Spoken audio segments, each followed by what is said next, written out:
Okay, so ladies and gentlemen, we're going to now start and we're going to apply our knowledge to this task. So the first thing I'd like you to do is when you start up Spark, I'd like you to do import a couple libraries, okay? And there's going to be 6 libraries that we're going to import, but we're going to share the work, okay? breeze.linalg.this, okay, breeze.plot.that, import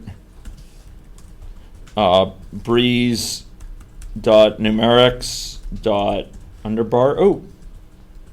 I said import. Okay. Next, I'm going to do import org.apache.spark.sql.types.datatypes. I got an error on the Breeze plot. Yeah. It said object plot is not a member of package Breeze. You don't have Breeze Viz. Yeah, you need the Breeze. But the other ones worked. Okay, yeah. So we'll have to make sure that you get set up for Breeze Viz.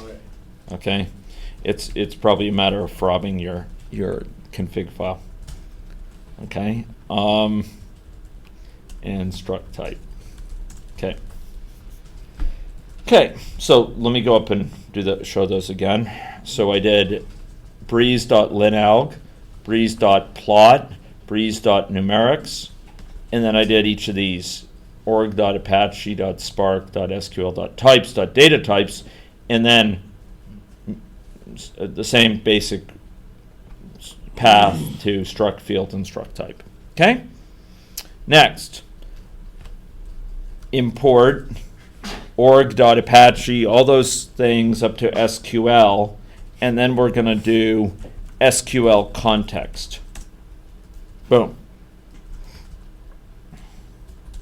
Okay. I'm going to say began session above, just so I can see. Sometimes I have trouble figuring out where in the transcript we started the session. There's a wee comment. That's a comment, yeah. Yeah, that's a comment there.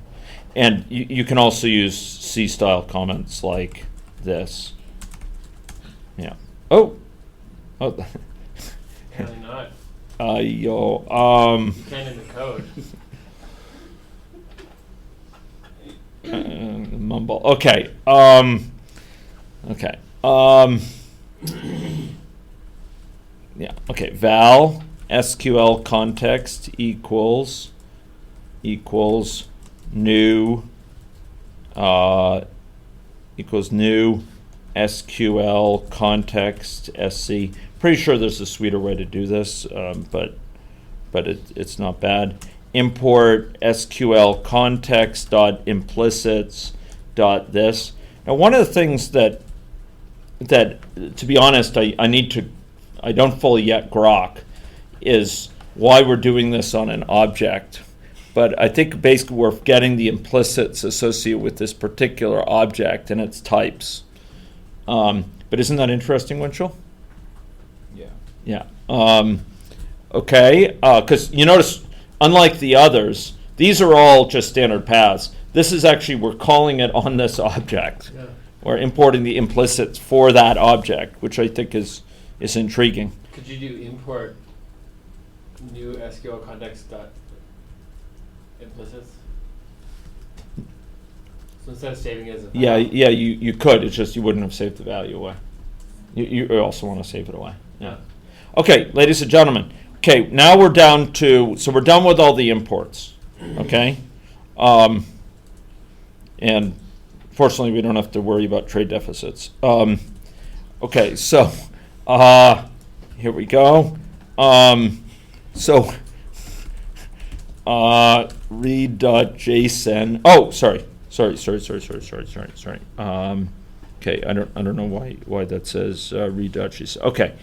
Okay. So, ladies and gentlemen, what we're going to do here is we're going to say df cchs from CSV equals SQL context dot read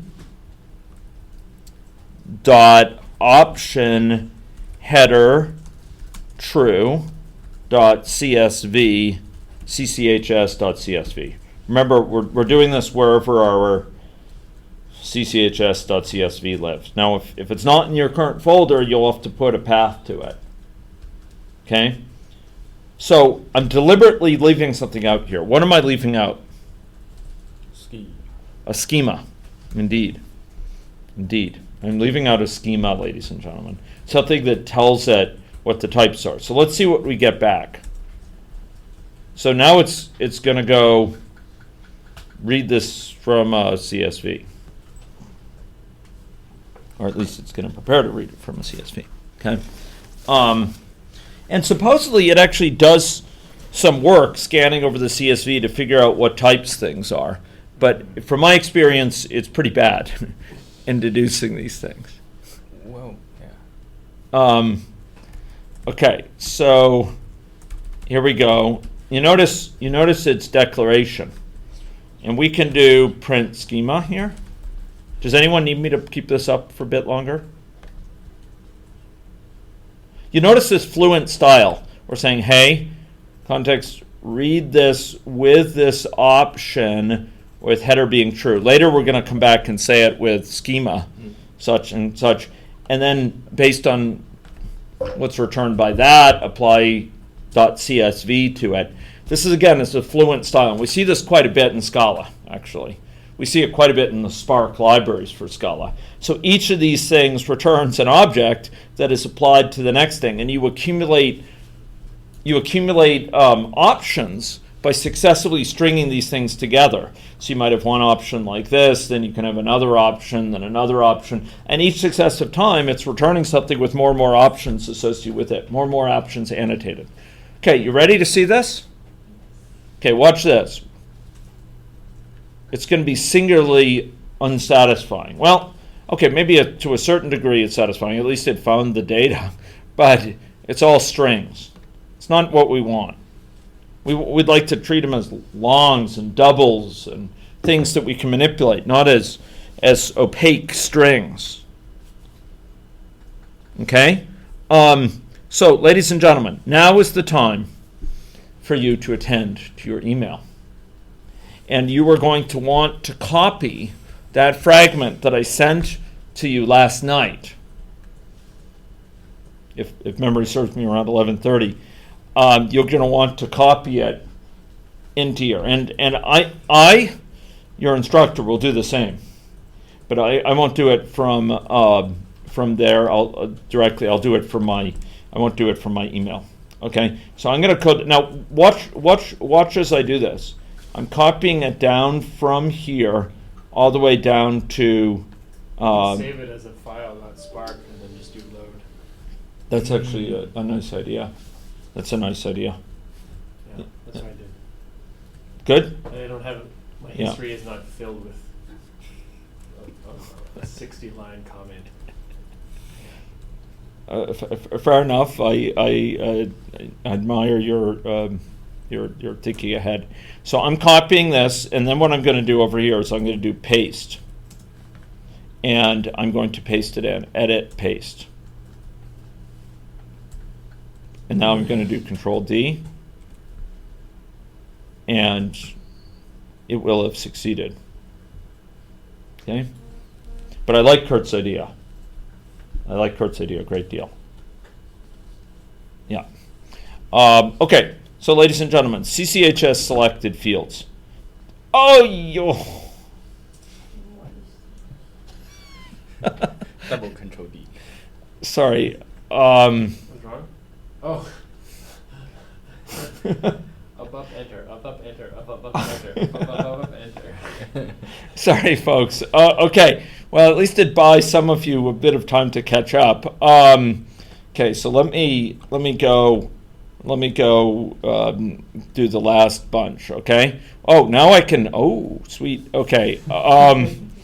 Okay. So. May want to do another comment. Exactly. Starting.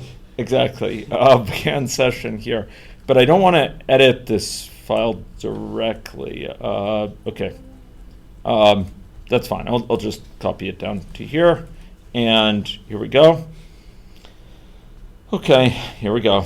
Paste. Paste. Finish. Oh, yeah, that's fine. Yeah, I think it should have gotten it all. Import. Yeah, I know it was, but the point is that was part of my code. So I think it will have executed the later ones, right? So let's just test. No, it's okay. So sorry, I need to go elide that line. So here what we do. Don't worry about doing this yourself, but I just need to extract this. Okay, and then if I'm going to be doing that, I should do this begin session here, right? And I'll put it in like this. Okay, there we go. Okay, and let's get rid of these two, and now we're cooking with gas. Okay, here we go. Paste.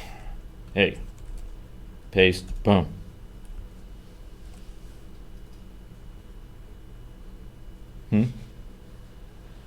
Oh. Huh. Oh. Oh, there's a paste. There's a paste over there. In the line. There's a paste. From the beginning. Yeah, no, I know this is most unpleasant. No, but there's a later paste. Oh. Okay. Okay. Well, at least it's not toothpaste. Okay. Shreya. Okay, here we go.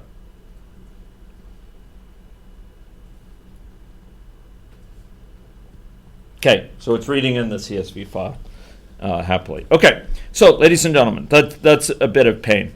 You noticed how long that declaration was? Because we had to tell about each and every field of the CSV file. And the Canadian Community Health Survey actually has a number of additional fields. It is something like, 800 fields or what have you for the year that I got this. But I actually chose a subset. Okay, so now we're cooking with gas. So what I'd like to do now is to go back. Oh, no, you don't want to do that. We want to go back to where we did this, and you're probably going to need to type it in again. And what we want to do now is say something additionally. We want to put an additional option here. We want to put an additional option dot schema, once again in this fluent style, schema struct type, and we are going to say of CCHS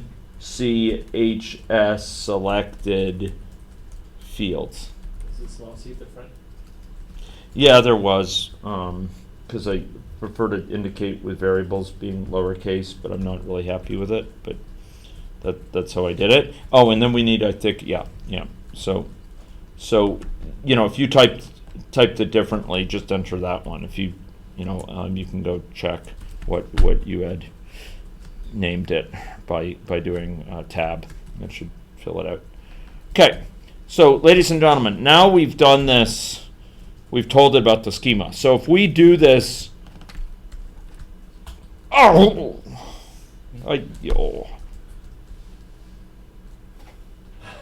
happened there? He exited again. Oh.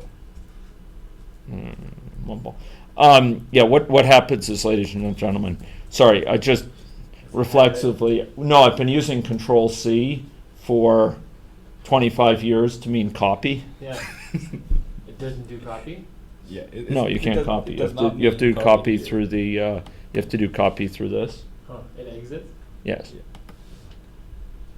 It's probably a good time to just try. Okay. Curtis' idea, just to do a load. Yeah, it's not a bad idea. Okay. Anyway, so let's talk about the next step. So print the schema, and what you should see is actually a report that basically the different types are now with different things other than string. Do you see that? Okay. So I will paste, and here we go. And there we go. Okay. So now what we're going to do is we're going to take a subset of it so that we can easily impose a schema. Like before, we don't want to have to create a case class for all of the fields in the entire thing, all 133 fields. In fact, that's not possible. We'd have to create a subset of product type, and it'll be uninspiring. So what we're going to do is we are going to here do the following: val df cchs bmi age sex subset equals df cchs from the thing that we just got here above, the thing that we just created, right? The thing that we did. To be clear, it's the thing that we did.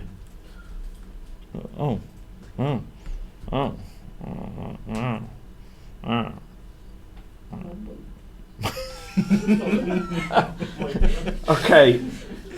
I'm actually really confused by how it knows about it. Well spoken. Okay. We'll go along with it. Dot CSV dot select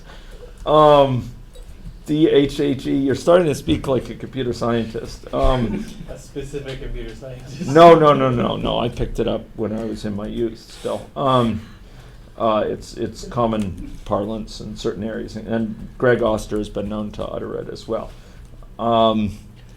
Okay. But I picked it up when I was younger than you are now. Okay. Okay. So, ladies and gentlemen, we want to take the thing that we just created, and we want to select from that certain columns so that we have a subset of columns. Okay. I just restrained myself from pressing Control-C. Okay. And we'll do print schema here. What is this going to show us? The 3 things. Just these 3 things, because we selected, okay? Oh. They're all strings still.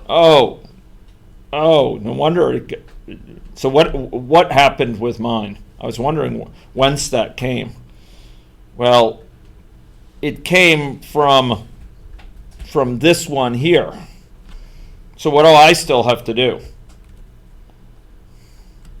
Load it.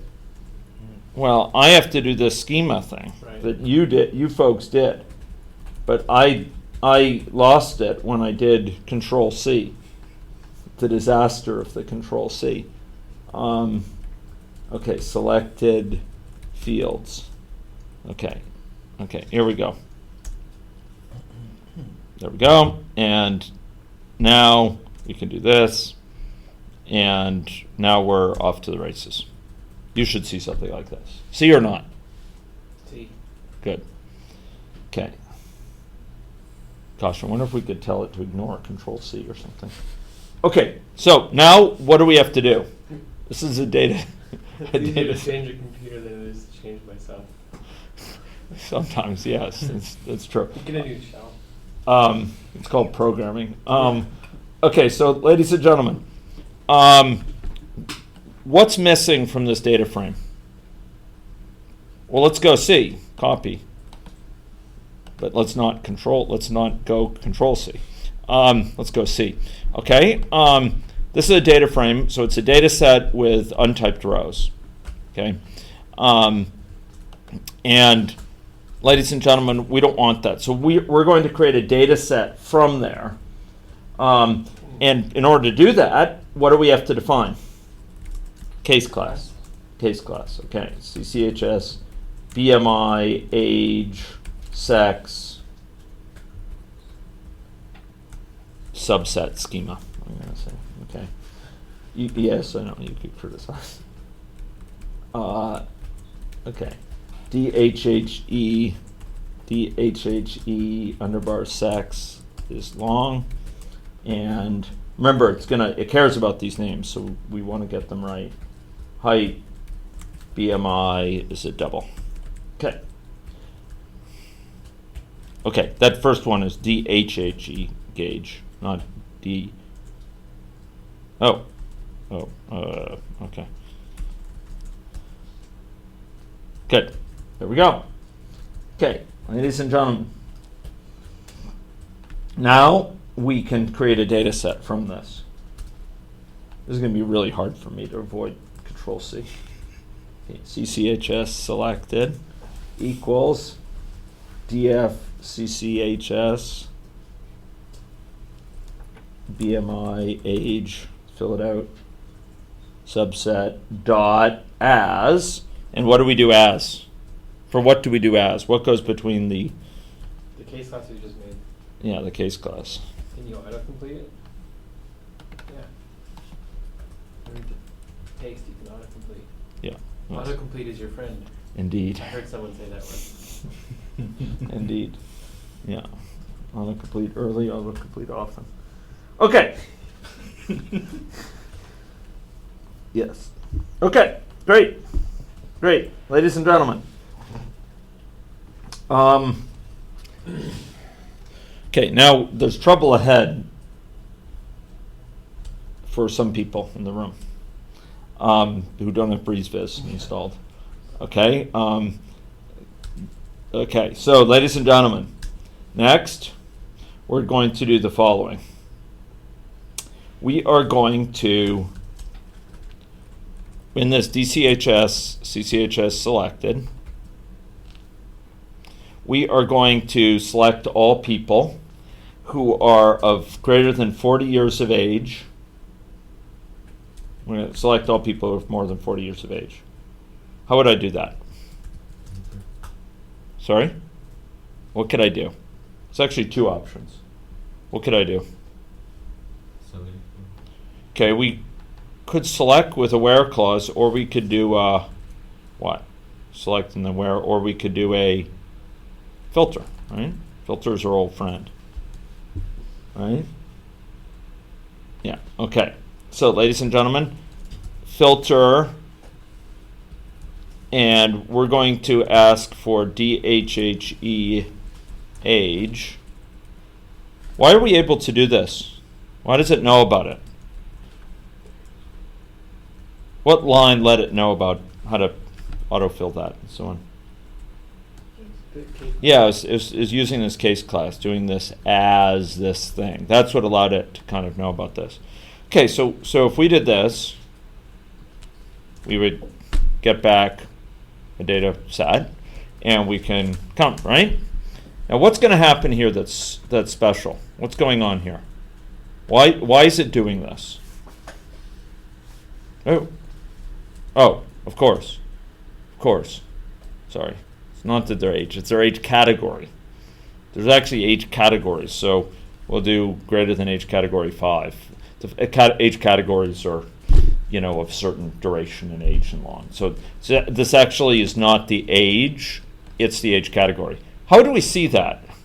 What can we do if we want to see the age see what this is?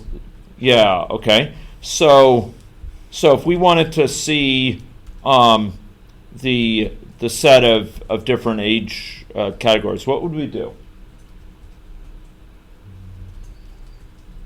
We could do a show on the whole data set. Do a select, just select the one.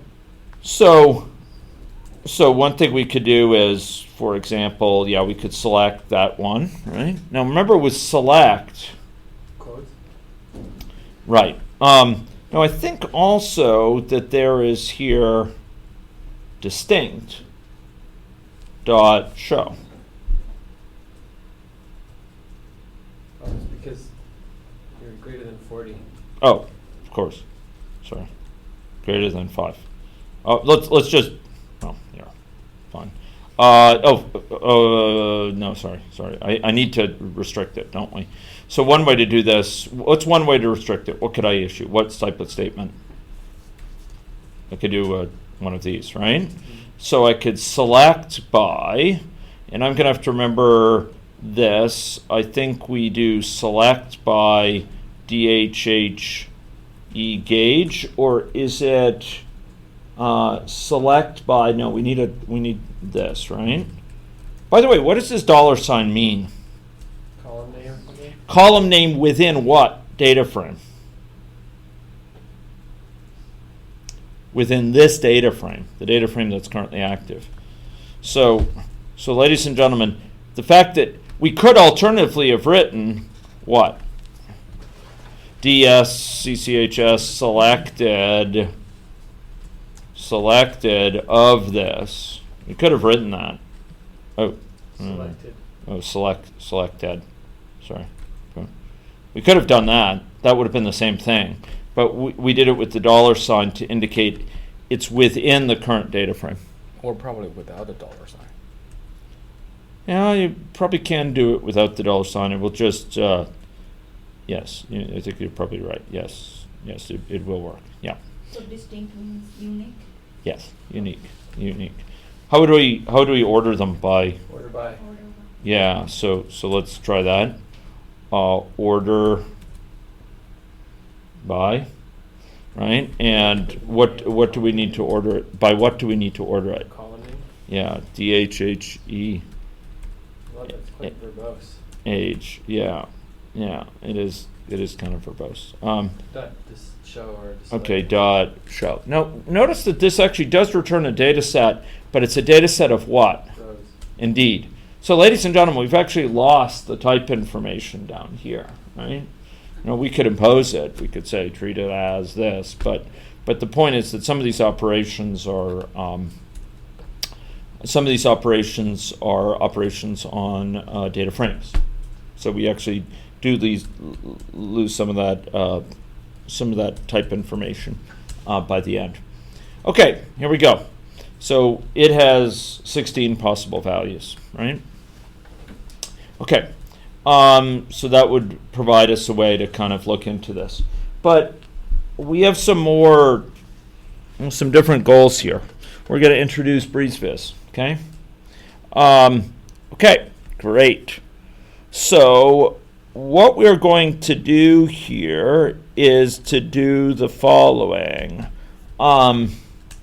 We are going to filter these. So it's people in a certain class. And then we are going to do collect. What will the result of this be?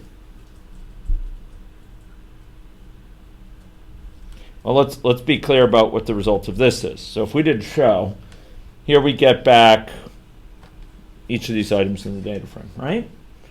For those people who have what? The age group greater than 5, right? Okay. To find out what 5 is, we'd look in the documentation. Great. Okay. Now suppose we were to do collect. What would we see? It would be tuples, ladies and gentlemen. And tuples of what?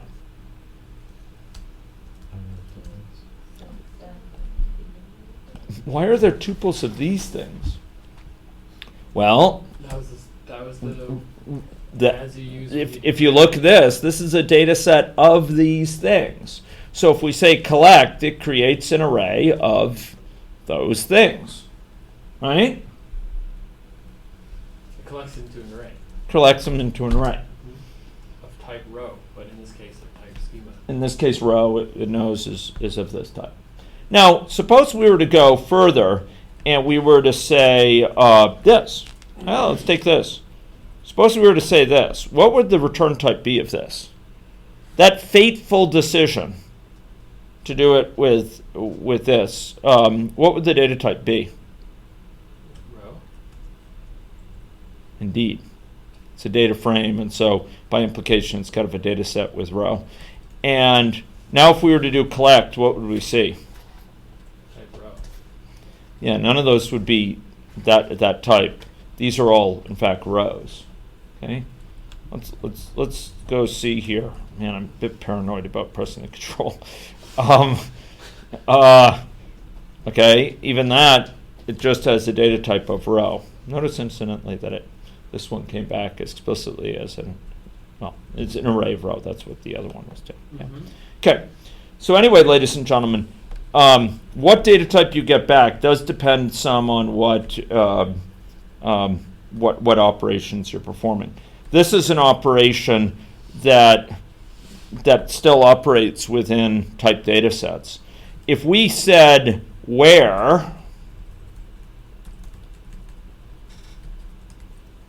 mumble,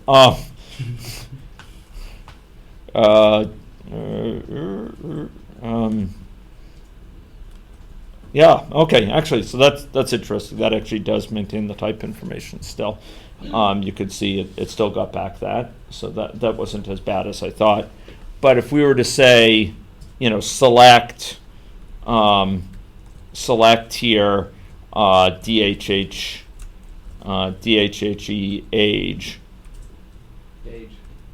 Gauge, thank you. What would we get back? Row. Yeah, it would be a data frame, and then Collect. and then if we were to do collect, we'd get back a thing of rows, right? Here we go, of rows. See that? Okay. Alternatively, suppose we were to do, I'm trying to get you to think here. Suppose if we were to do this, I'm going to map, ladies and gentlemen, remember what this is. This here is a data set of these things. What could I do with one of these things if I wanted to extract the HHE gauge? What did we do, even on the first day of this class, other than frighten you? Well, what else is in there that we could use to sort of select out something? Remember, what is this thing here? It's one of these. So we could just say map each thing here, map each of these guys, right?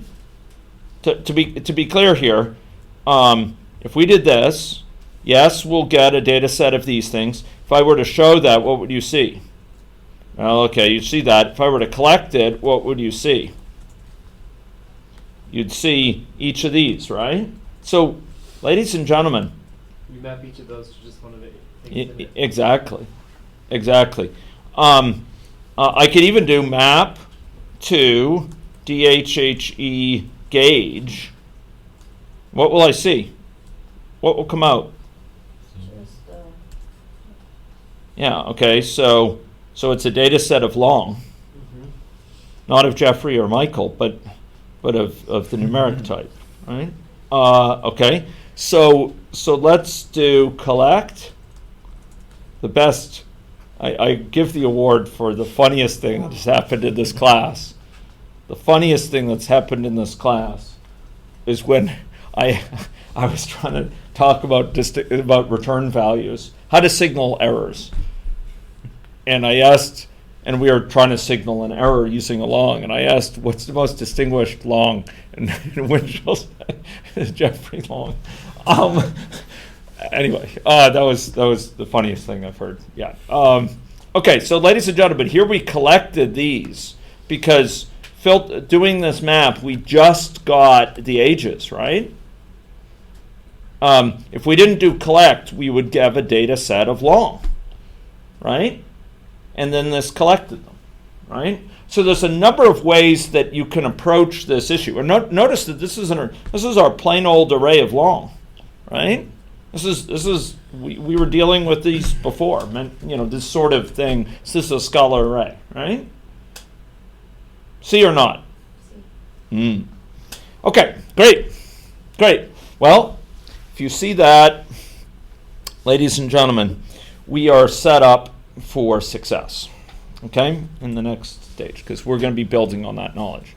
Okay, here we go. So we are going to select those whose age is greater than this. So the point is, you're not limited to these things that turn into data frames. You're not limited to these things that like filter, like where clause, etc. You can actually or select things like select that turn into a data frame. Here we're actually applying where. It's actually retaining the type information, and we're mapping it instead of doing select, because select would lose the type information. Okay, so remember you have things at your disposal, including some classic things from Scala here.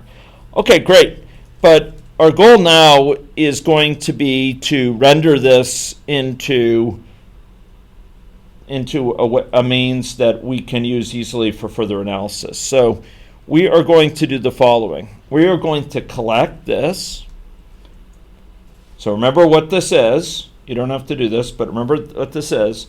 It's something that has these, and we are going to collect that. So what will we get back? One of these, right? True or not? True. Indeed. Okay, yeah, I'm glad you didn't say mumble. Okay, so then we are going to say E dot, what is E here? What type is E? Schema. Yeah, it's one of these case class. That's a case class, right? That's the case class we created. True or not? Indeed. Okay, there we go. We're going to extract that, but we're going to actually turn it into a double. And the reason we're going to turn it into a double is because the breeze viz needs doubles to plot things. And then we're going to also extract the weight. Gosh, I'm paranoid about this. Control C. Okay? So what will I get out if I do this? What will happen? So what will I get? This map, what will it produce? So right now, if we only consider up to this collect, we have this, right? So it pulls out two of those things and turns one to a double. Okay, good. And what are they in? They're in a, what is this parens? It's a tuple. Yeah, it's a pair, in fact. Special type. It's a two tuple. With No, no, the two same tuple. type. So here's each element, right? What's the first of these? Age category. And what is this? Yeah. Indeed. Okay, great. But ladies and gentlemen, it is often, in my experience, that we need to commute operators. So ladies and gentlemen, what we have here is an array of tuples. And what I want to get out is, in fact, a tuple of arrays. This has tuples inside an array. What I want to have is a tuple of two arrays. One being an array for what? For age group. The other being an array for BMI. And that may sound fearsome. That may sound painful. But behold the beauty of Scala. There's our two arrays, ladies and gentlemen. This array of doubles and array of the other. So this unzip does that. Zip. Do you remember what zip did? What did zip do? Suppose we had, 1, 2, 3, and we did zip with array of this and 4, 5, 6. What would come out of this? 1, 4, 2, 5. Yeah, 1, 4, 2, 5, 3, 6. That's great. And what happens if we unzip that? What will we get back? Same. These two arrays. Let's try that. Man, I'm super mindful of what I'm typing, what keys I'm pressing. Okay, this is adding a whole new dimension to the course, like awareness of keyboard use. Okay, val. So this is a array of tuples. Okay, ready? Now, if we do array of tuples, so zip takes two things, like two parts of a zipper, and it puts them together, right? Links them together. So the 1 went with the 4, the 2 with the 5, the 3 with the 6. We saw that in previous session. If I unzip this, what do I get? Speak on. I get back the original arrays, right? It takes them apart. It turns an array of pairs into a pair of arrays, right? Where is BMI? Because there I'm seeing the age group. Oh, it only prints ... Okay. So ladies and gentlemen, let's try this. Okay, so let's say val array row age cats, comma array row BMIs. In other words, we're going to have it for each row equals this thing. What's going to come out of that? Okay, here we have the row age cats. That's what we're seeing. Okay. And what are we going to see for this guy? If we did this, what would we see? Here are the BMIs. So, ladies and gentlemen, what is this doing? So this guy is returning what? This guy up to here, before this dot, what is this? This is an array of pairs, right? Right? Mm-hmm. That's an array of pairs. Remember that? Remember that?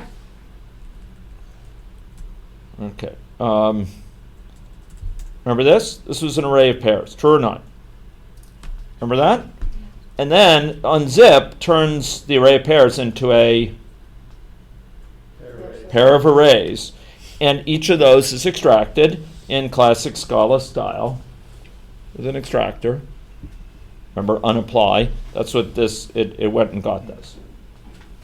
Good or not? Good. Great. Yeah, that's quite beautiful. Now, we have one more thing we're going to do now, so that we can reach the crescendo of this little bit. Unfortunately, it's a crescendo that can only be watched by some people in the class because BreezeViz is absent, but they can pull up to others. Okay, row age cats. Right, DV row BMIs. By the way, this is just a tuple, ladies and gentlemen. It's just deconstructing the tuple that returns and putting it to each. This returns a tuple, and then this is getting matched to each of those. Remember, you can do this for arbitrary classes. You could have foo of this, and it will destructure a foo, and this will be the components that made up the foo. It's via unapply, right? Okay, this is what we're going to do. Dense vector. And I don't even know that we have to say double. I think it should be able to infer that. Let's try living on the edge. Okay? And this is dense vector.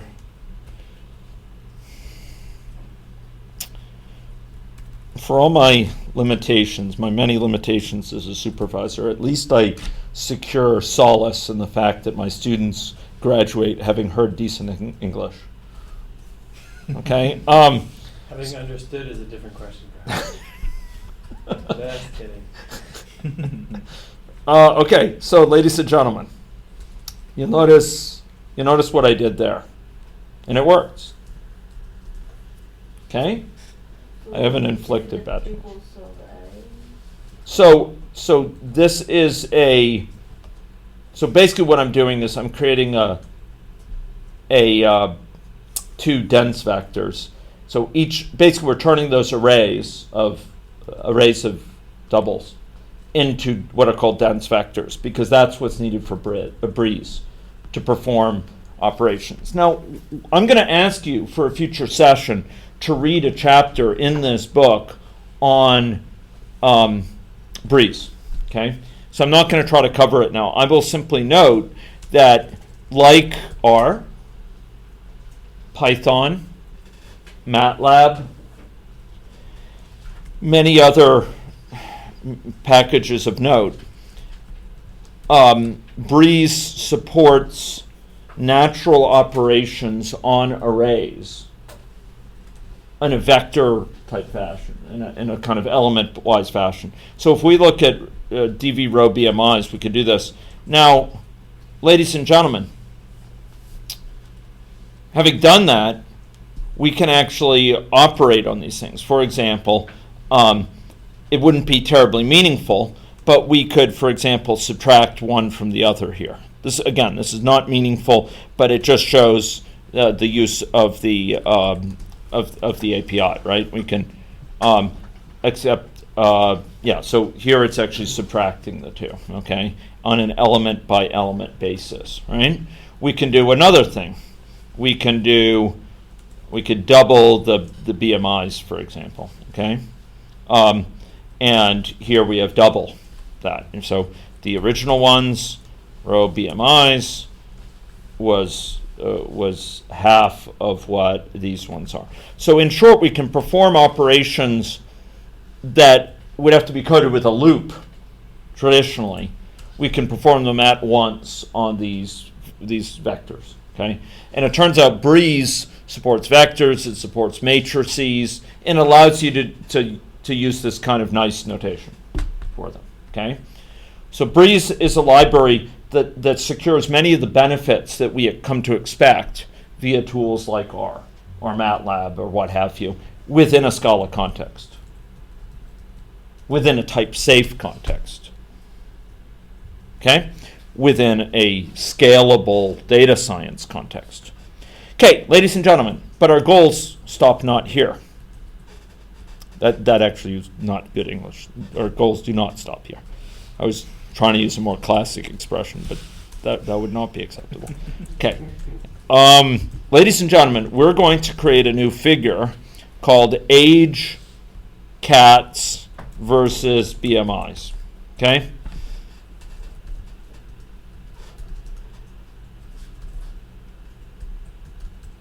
Okay. We're creating a new figure. Okay?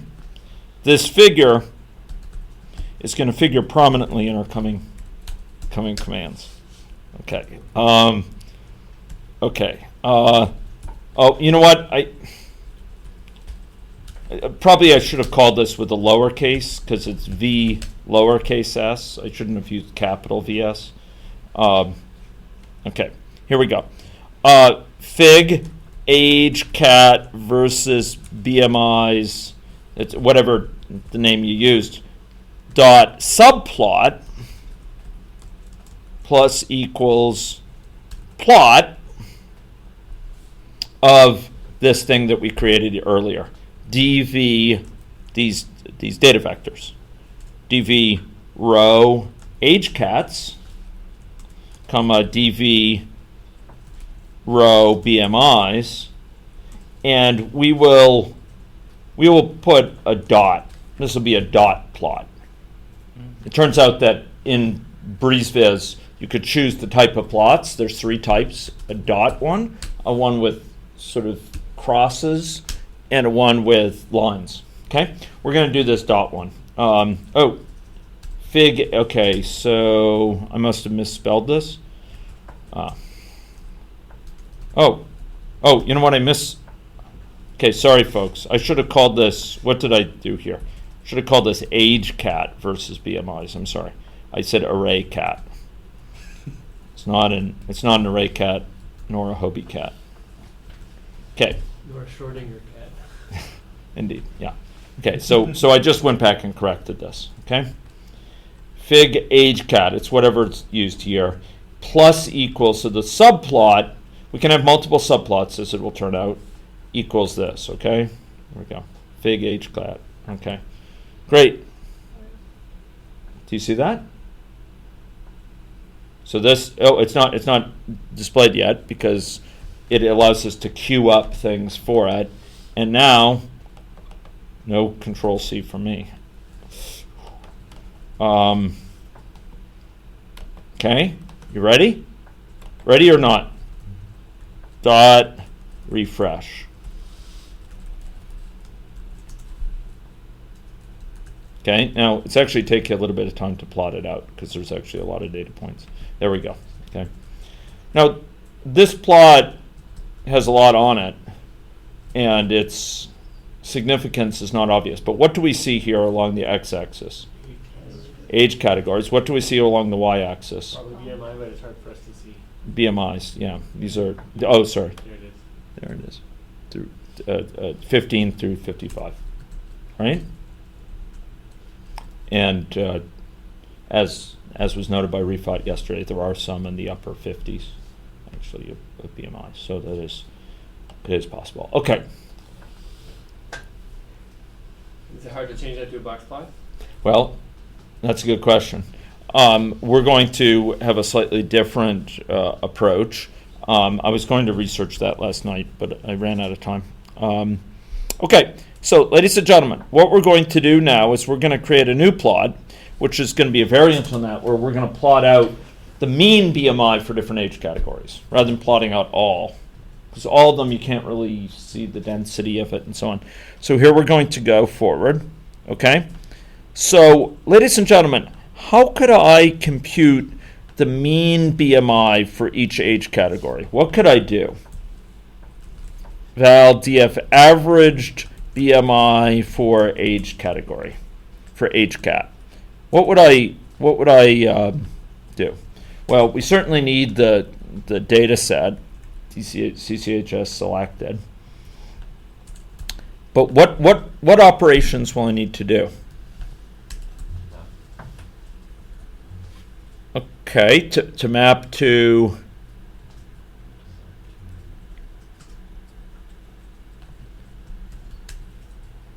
what would I do if I need to do this in SQL? Can you do a group by? Good. Group by DHHE gauge. Okay, what is that going to give me? Well, it turns out it needs to be joined with something else before it's complete. Group by itself is not going to be all that meaningful because I need to do something very particular for each group. What do I need to do for each group? That is where you calculate the average. I need to do ag, in other words, aggregate the average. And next, okay, I need to do average of what? The BMI. Ladies and gentlemen. There we go. Okay, now shall we show it?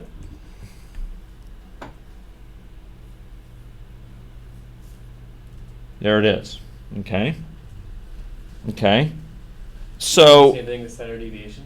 sorry? Could you do the same thing with standard deviation? It's a good question. So it's giving me the average within each age group? Within each age group. Within each category, yeah. Yeah, exactly.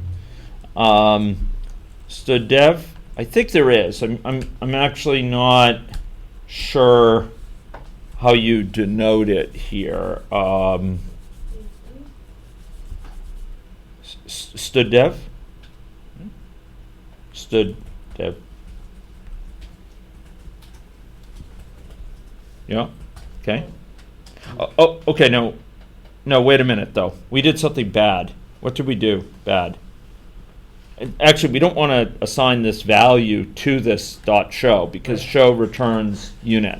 Right. So we actually want to just do it without the show. Yeah. And then, of course, we could do the name of this value dot show. Yeah. Right? You see that?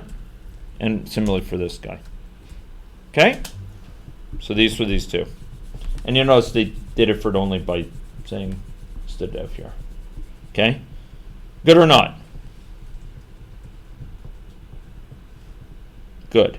Is there a way that you can do that Okay. in a single line? Average and standard deviation? I'm not aware of a way. Well, I mean, other than, Doing yeah. it separately. Yeah, exactly. Yep. Yeah, you wouldn't be able to do it, I think, in a single ag. Okay, ladies and gentlemen, this is good. So let's take this.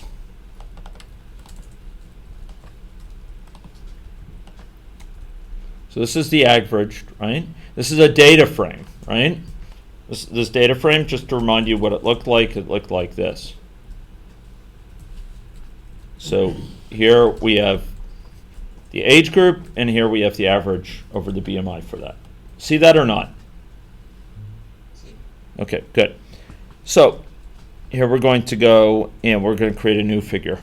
Val, fig, mean BMI for age cat equals figure, age category versus mean BMI.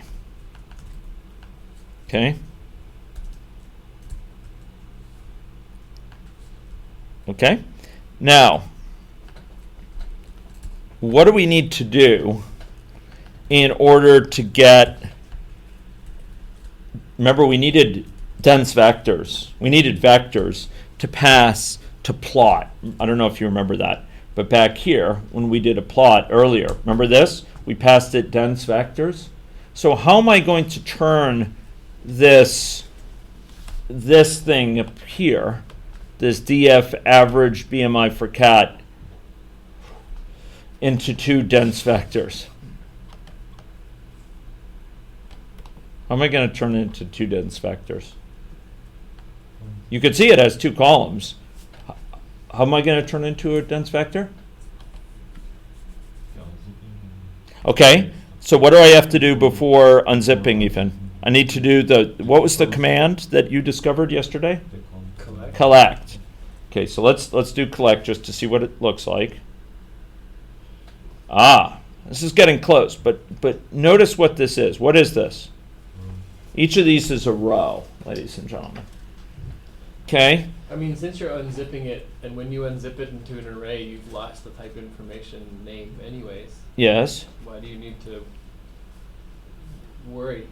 Well, okay, that's a good question, but I'm actually not asking it for the reason you think. Okay. I'm asking it for the reason that kept me up a bit later than I would have liked last night. Uh-huh. So you might think, look, this is an array of pairs of things. I should be able to unzip it.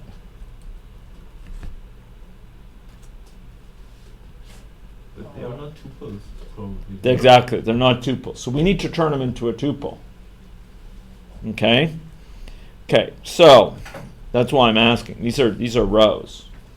And it doesn't know how to unzip to take apart a row. Because a row might be, Yeah. Yeah, it would, I mean, by the notion of unzip, this should be turning an array of rows into a what? Row of arrays, which, yeah, it's not able to handle. So we need to turn each of these rows into a pair. Are you ready? Ready or not, here we come. So collect and then go map, okay?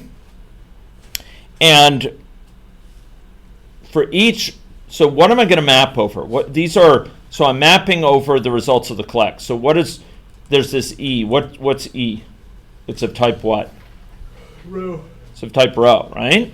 This whole thing up to collect, this whole thing is returning an array of rows. And so when we do map on an array of X's, each of the things that, the thing that we pass into map is something that takes an X, right? And does things with it. True or not? Do you see what I'm saying? So all we're going to do is turn this row into a tuple. And how do we do that? E dot get long. Why get long of 0? Because the first item is a long. In this, do you see it? The first field in this is a long in the row. So we have to get it as a long. The 0 indicates it's the first field. And then we're going to say to double because we want it to actually be turned into a double for the sake of plotting it out. And then E dot and get double of 1. Why 1? What is this next thing getting? Sorry? Mean of the Yeah, it's getting this. So the result of this function is going to be what? A what? array of tuple. It's a tuple. It's a pair, right? Of a double indicating the what? Age category, and of a double indicating the what? BMI. There we are. And now, having done that, what can we do? Unzip. Now we can unzip. No, by the way, I'm hoping that there's a sweeter way to do this. I don't find this particularly uplifting. But it ain't horrible either. But I'm hoping that we'll discover a better way to do it. And perhaps the blush of youth will aid that investigation. Okay? That means us. Yes. Okay. No.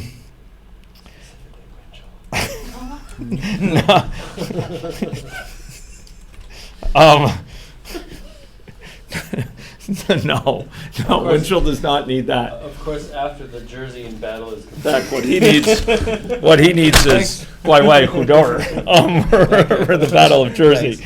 Okay, okay, so here we go. So we got out our arrays, and now what can we do? Well, we can render them into these dense vectors, right? But perhaps in the interest of time, what I'll do is something a little bit simpler than that. So remember earlier we created a fig, this fig. You see that? You see that? Yeah. Okay. And that fig, we're going to go use it to add in a plot. Good or not? It was less than a resounding endorsement, but that's fine. At least it wasn't mumbling. Okay. Plot. What has to go in the plot? We need a dense vector of array hcat. And then we're going to do dense vector of array mean BMIs. Nate, Yes. isn't fig mean BMI for hcat a value? A val? Yeah, it's a val. Yeah. How are you modifying it if it's a val? If they're immutable.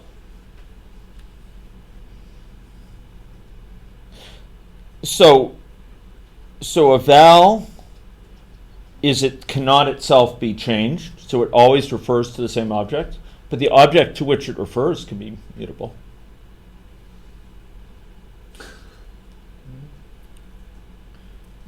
I always refer to the same book. That doesn't change, but Kurt could change what's in this book. You could write in it, as I am wont. Think about it. Okay, so here we go. Okay, and do you see it? Well, yes. So you see these dots? What does it mean? What is that indicating? The mean BMI. The mean BMI for each age category, right?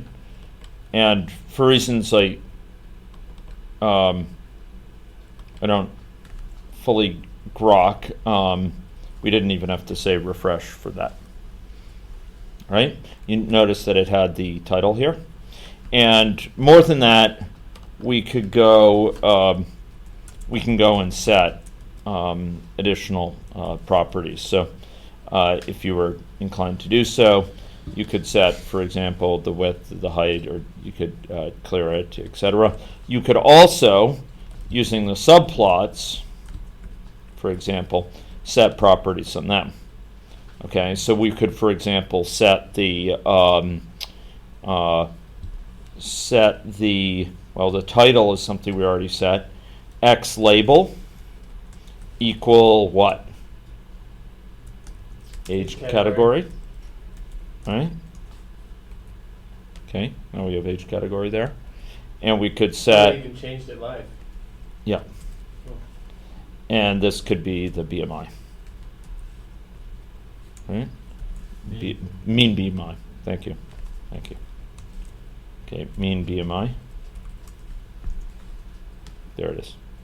Okay. Breeze fizz. Breeze fizz. Okay.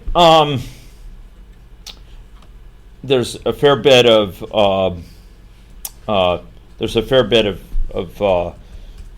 customization that can be done with these things, and the book was going to show you ways you can even add in sort of markers on the axis and so on.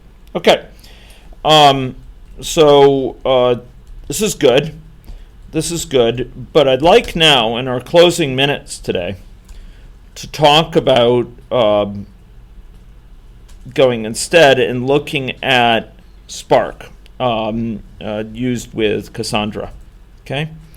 And maybe what I'll do is, so here we'll save this recording. Okay.